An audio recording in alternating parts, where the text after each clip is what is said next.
Hello everyone, welcome to my YouTube channel. और आज हम पढ़ेंगे क्लास 11th का मैथ्स का चैप्टर नंबर फर्स्ट एंड आज हमारा डे 2 है। इससे पहले भी मैं एक वीडियो ऑलरेडी अपलोड कर चुकी हूँ, तो जिन बच्चों ने मेरी प्रीवियस वीडियोस नहीं देखी वो प्लीज उसे देख सकते हैं। एंड उस वीडियो में मैंने आपको बहुत ही बेसिक चीजें बताई है और आपको आई होप बहुत अच्छे से क्लियर हो जाए कि सेट्स क्या होता है, सेट्स को हम किस तरह से रिप्रेजेंट करते हैं एंड सेट्स के अंदर जितने भी एलिमेंट्स होते हैं उनको हम मेंबर्स भी कहते हैं, ऑब्जेक्ट्स भी कहते हैं। तो ये सारे बेसिक कंसेप्ट जो है ना स्टूडेंट्स, वो हमने पढ़े हैं अपने प्रीवियस वीडियोज में। तो आज हम पढ़ेंगे कि सेट्स को रिप्रेजेंट करने के मैथड होते हैं और वो कितने मैथड होते हैं। वो दो मैथड होते हैं, राइट। एक होता है हमारे पास रोस्टर जिसे हम टैबुलर फॉर्म भी कहते हैं और दूसरा हमारे पास होता है सेट बिल्डर फॉर्म। उससे पहले कि किस तरह से सेट को रिप्रेजेंट करते हैं, उसके मेथड्स क्या होते हैं, एक बहुत ही इंपॉर्टेंट बात स्टूडेंट्स मुझे आप सभी को बतानी है कि जैसे कि हमने लास्ट वीडियो में पढ़ा था कि आपके पास कोई भी सेट होता है जिसे हम कैपिटल से डिनोट करते हैं। ये जिन बच्चों ने मेरी प्रीवियस वीडियोस देखी होगी उन्हें बहुत अच्छे से क्लियर होगा। तो कर्ली ब्रैकेट्स ऑन करते हैं सेट्स को रिप्रेजेंट करने के लिए एंड साथ ही में हम उनके एलिमेंट्स को फिल करते हैं। एलिमेंट्स कह लो, मेंबर्स कह लो या ऑब्जेक्ट्स कह लो, बात एक ही है। ए बी सी, मान लीजिए एक सेट ए है जिसके ये 3 एलिमेंट्स है। ओके स्टूडेंट्स, तो इनको मैंने आपको पता है एलिमेंट्स कहते हैं, ठीक है। लेकिन अगर आपके पास जैसे अभी एक्सरसाइज में आपके पास क्वेश्चंस आएंगे कि क्या ए जो है is a element of set ए, तो इस छोटे ए का मतलब और कैपिटल ए का मतलब आपको बहुत अच्छे से क्लियर हो गया होगा अब तक, आई होप। एंड इसमें क्या होता है, आपके पास एक सिंबल मैंने बताया था, छोटा सा सी बना के एक छोटी सी लाइन डालनी होती है, राइट। और इस सिंबल को क्या कहते हैं, बिलोंग्स टू, ठीक है। बिलोंग्स टू मतलब कि एक एलिमेंट ए है जो बिलोंग करता है दूसरे सेट ए से, राइट। तो ये जो एलिमेंट है आपके पास स्टूडेंट, जो ये सिंबल है आपके पास जो रिप्रेजेंट करता है चीजों को, उसे हम कहते हैं एप्सिलॉन। एप्सिलॉन, ठीक है। इस सिंबल को हम कहते हैं एप्सिलॉन, ठीक है। तो जो आप ये सिंबल बनाते हो छोटा सा, उसे कहते हैं एप्सिलॉन। तो ये आज की बहुत ही इंपॉर्टेंट बात है जो आपको एकदम ध्यान में रखनी है, क्योंकि अक्सर आपसे कॉम्पिटिटिव एग्जाम में पूछा जा सकता है कि इस सिंबल को हम क्या बोलते हैं। तो एप्सिलॉन कहते हैं इस सिंबल को हम, ठीक है। चलिए आज की वीडियो स्टार्ट करते हैं, सेट के किस तरह से रिप्रेजेंट करते हैं हम उससे, ठीक है। तो सबसे पहले स्टूडेंट्स आपके पास आता है रोस्टर या फिर टैबुलर फॉर्म, ठीक है। तो सबसे पहले क्या आता है आपके पास, सबसे पहली फॉर्म आती है रोस्टर एंड टैबुलर फॉर्म। सबसे पहले हमने यही वाली फॉर्म क्यों ली, क्योंकि अब तक जितनी भी आप सेट को रिप्रेजेंट करते आ रहे हो ना, वो रोस्टर फॉर्म ही होती है। सिंपल, खत्म, यहीं पे फंडा खत्म हो जाता है हमारा कि ये जो मैंने अभी आपको रिप्रेजेंट करा कि ए आपके पास एक सेट है, ठीक है, और उसके एलिमेंट्स है सी तक, ए बी सी। तो ये जो फॉर्म है आपके पास स्टूडेंट्स, इसे कहते हैं हम रोस्टर फॉर्म। सिंपल हो गया ना स्टूडेंट्स। तो चलिए स्टार्ट करते हैं कि जो सेट होते हैं हमारे पास इंग्लिश अल्फाबेट में, यानी कि आपके पास एक सेट हो गया, एक कैपिटल ए से डिनोट किया उसको हमने, और कर्ली ब्रैकेट ऑन करके, आप सभी को पता है इस तरह से ही हम सेट को रिप्रेजेंट करते हैं मैथ्स में। और ए बी से लेके कहां तक, जेड तक, ये क्या हो गया हमारे पास, रोस्टर फॉर्म हो गई सिंपल। अब मान लीजिए दूसरा सेट में आपको क्या देती हूँ, दूसरा सेट में आपको देती हूँ कि आपके पास वॉल लेटर्स है इंग्लिश अल्फाबेट के। तो इंग्लिश अल्फाबेट के वॉल लेटर्स, अब आप सभी को पता है वॉल लेटर्स कौन से होते हैं। तो मैंने ए सेट बनाया और उसमें ए ई आई ओ यू इस तरह से एक सेट बना दिया। इसे क्या कहेंगे हम, रोस्टर फॉर्म कहेंगे, ओके। और क्या होता है कि अक्सर स्टूडेंट्स क्या होता है, यहाँ पर स्मॉल ए भी आ रहा होता है, कैपिटल ए से आप सेट का नाम बनाते हो, तो कंफ्यूजन क्रिएट हो सकती है स्टूडेंट्स। इसलिए अगर आपको कंफ्यूजन क्रिएट नहीं करनी है तो आप वो एलिमेंट को सेट बनाए जो आपके एलिमेंट्स में मौजूद ना हो। यानी कि अगर मैंने अभी एक्स नाम का एक सेट बनाया है तो वो एक्स एलिमेंट यहाँ पर कहीं पे इन्वॉल्व नहीं है, इसलिए स्टूडेंट्स को इन ऐसे कंसेप्ट में कोई कंफ्यूजन नहीं होती है, ठीक है। अब चलते हैं हम अपनी दूसरी फॉर्म में। दूसरी फॉर्म क्या होती है हमारे पास, दूसरी फॉर्म होती है हमारे पास सेट बिल्डर फॉर्म।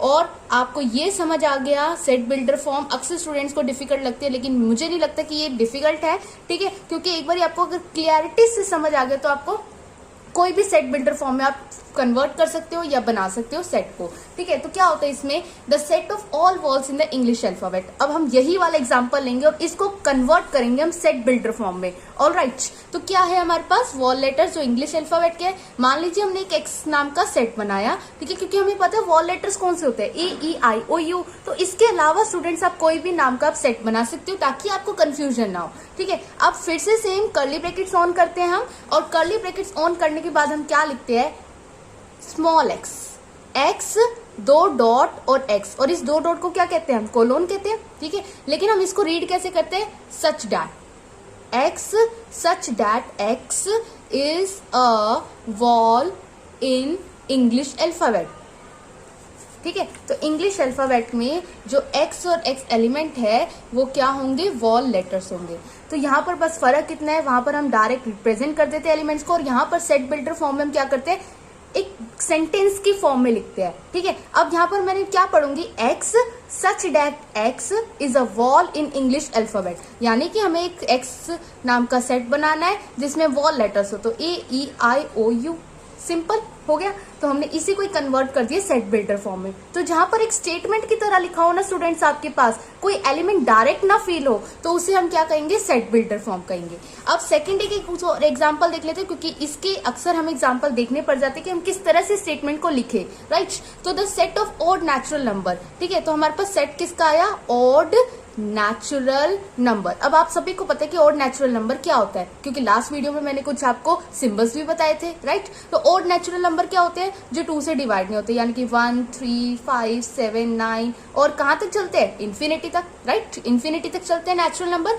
तो मान लीजिए आपने y नाम का एक सेट बनाया, कैपिटल Y, ठीक है, इज इक्वल टू का साइन, क्योंकि ये रिप्रेजेंट करते हैं कि हम सेट की शुरुआत कर दी है।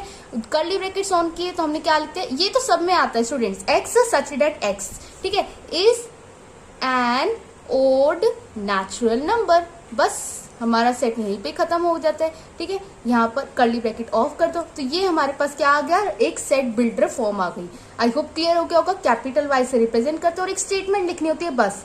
और कई बार ऐसे क्वेश्चन आते हैं सॉल्व करने वाला, वो तो अलग पार्ट है। अभी सिर्फ हम क्या समझ रहे हैं, सिर्फ सेट बिल्डर फॉर्म समझ रहे हैं। तो उसको जस्ट एक स्टेटमेंट पे लिखना होता है, और स्टेटमेंट में क्या होती है, जो क्वेश्चन में गिवन होती है उसी से रिलेटेड हमारी स्टेटमेंट होती है, राइट। और बस ये लगाना होता है एक्स सच दैट एक्स, ठीक है। अब एक और एग्जांपल देख लेते हैं, ठीक है स्टूडेंट्स। तो एक और एग्जांपल है कि मैं थोड़ा सा कॉम्प्लिकेटेड दूंगी ना, क्योंकि आप क्या होता है कि एग्जाम में तो इतनी टफ चीज आ जाती है, लेकिन पढ़ाया हमें इजी जाता है, राइट। तो हम क्या पढ़ेंगे, the set of all x, ठीक है, सच डैट सेट बनाना है उन सारे एलिमेंट का कि x क्या हो, एक नेचुरल नंबर हो, ठीक है। x क्या हो स्टूडेंट्स, हमारे पास एक नेचुरल नंबर हो, और साथ में x जो है वो लाई करता हो बिटवीन 3 and 10।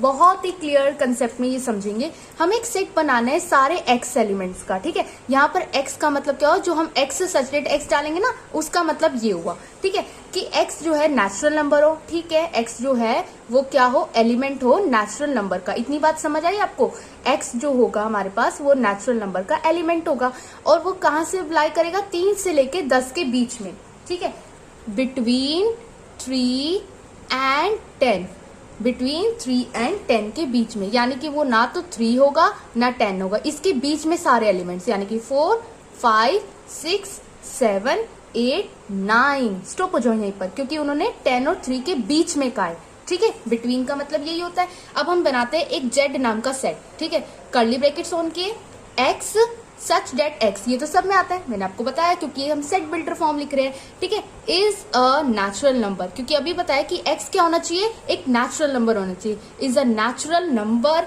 एंड एक्स कहाँ लाई करना चाहिए, एक्स जो होना चाहिए वो किसके बीच में होना चाहिए, 3 और 10 के बीच में होना चाहिए। यही तो लिखते हैं हम रिप्रेजेंट करने के लिए कि एक्स जो होता है वो 10 और 3 के बीच में होना चाहिए। तो ये है हमारे पास सिंपल सी सेट बिल्डर फॉर्म की रिप्रेजेंटेशन। ओके स्टूडेंट्स, तो अब हम स्टार्ट करते हैं अपने एग्जाम्पल से, ठीक है। एग्जाम्पल्स से स्टार्ट करते हैं स्टूडेंट्स, और एग्जाम्पल्स ताकि हमें क्लियर हो जाए, ठीक है। तो सबसे पहले हम एग्जाम्पल लेंगे 1 से लेके 5 तक। तो जल्दी से जिन बच्चों के पास आपकी मैथ्स की बुक है तो उसे ओपन कर सकते हैं, ठीक है। मैं यहाँ से क्वेश्चन रीड कर रही हूँ, फिर हम एक एक करके धीरे धीरे सॉल्यूशन फाइंड आउट करेंगे।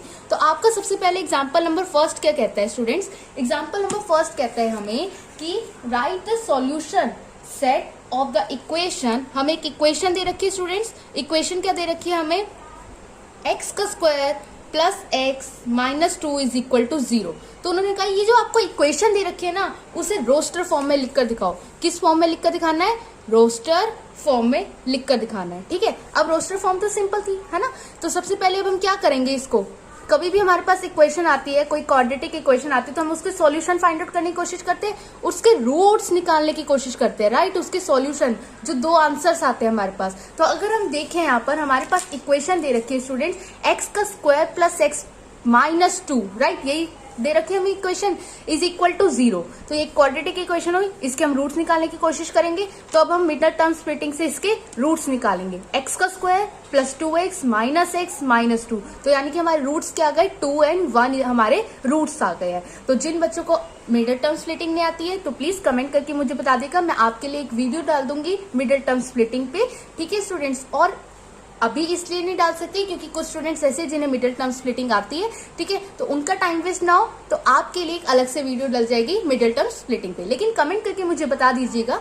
ठीक है। तो एक्स का स्क्वायर हम क्या करेंगे, इन दोनों में से कॉमन निकालेंगे। कॉमन क्या निकालेंगे, यहाँ से हमारे पास x कॉमन आ रहा है और x प्लस 2 अंदर रह गया।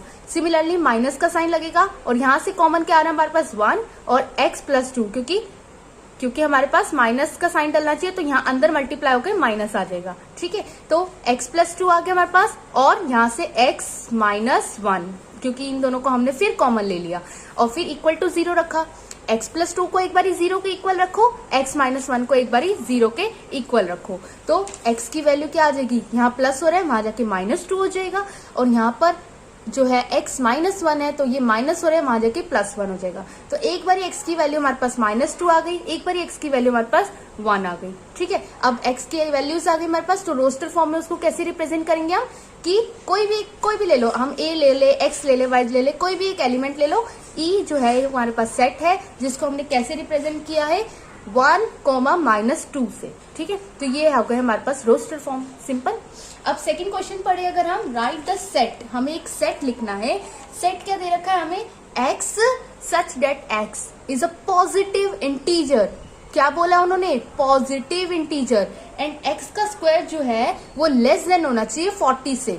x का स्क्वायर जो है वो लेस देन होना चाहिए 40 से। चलो इस कंसेप्ट को थोड़ा सा समझते हैं, क्योंकि ये कौन सी फॉर्म है हमारे पास, ये हमारे पास एक सेट बिल्डर फॉर्म है, राइट। अब सेट बिल्डर फॉर्म में क्या होता है स्टूडेंट्स, हमारे पास क्या दे रखा है, पॉजिटिव इंटीजर होना चाहिए। ठीक है, यानी कि नेगेटिव की तो बात ही नहीं आएगी। और दूसरी कंडीशन है ना, वो मायने रखती है यहाँ पर। दूसरी कंडीशन क्या दे रखी है उन्होंने, x का स्क्वायर इज लेस देन 40। ठीक है, अब आप सभी को पता है कि यहाँ पर पॉजिटिव इंटीजर क्यों लिखा है, क्योंकि आप सभी को पता है कि जो स्क्वायर होता है ना, वो उसका रिजल्ट हमेशा पॉजिटिव आता है। ठीक है, उसका रिजल्ट हमेशा पॉजिटिव और इंटीजर में आता है। क्यों आता है इंटीजर भी, क्यों लिखा है यहाँ पर, क्योंकि अगर हम -2 का स्क्वायर करेंगे तो उसका रिजल्ट भी तो 4 आएगा, एंड 2 का स्क्वायर करेंगे तो उसका रिजल्ट भी 4 आएगा, राइट। तो इसलिए इन्होंने क्या लिखा, पॉजिटिव इंटीजर। अब यहाँ पर हमें क्या देखना है, कोई ऐसा स्क्वायर फाइंड आउट करना है जो 40 से कम हो। चले, 1 का स्क्वायर क्या होता है 1, 2 का स्क्वायर क्या होता है 4, वो भी 40 से लेस है। ठीक है, 3 का स्क्वायर क्या होता है हमारे पास, 3 का स्क्वायर होता है हमारे पास 9। ठीक है, 4 का स्क्वायर क्या होता है हमारे पास 16, जो 40 से कम है। ठीक है, अब 5 का स्क्वायर क्या होता है 25। ठीक है, और 6 का स्क्वायर क्या होता है 36। 7 का स्क्वायर क्या होता है 49। वेट, ये तो 40 से बड़ा हुआ, तो यानी कि हमें 7 का स्क्वायर यहाँ पर एक्सेप्ट नहीं होगा। तो ये किसका स्क्वायर है, 1 का, ये हो गया 2 का, 3, 4, 5 एंड 6 का। तो इस तरह से हमारे पास इसकी रोस्टर फॉर्म क्या बनेगी, हमारी बनेगी 1, 2, 3, 4, 5, 6, क्योंकि 7 का स्क्वायर 49 है जो ग्रेटर है 40 से, तो इसलिए इसकी रोस्टर फॉर्म सिंपली हमने रिप्रेजेंट कर दी। अब सॉल्यूशन नंबर 3 पे मूव ऑन करते हैं।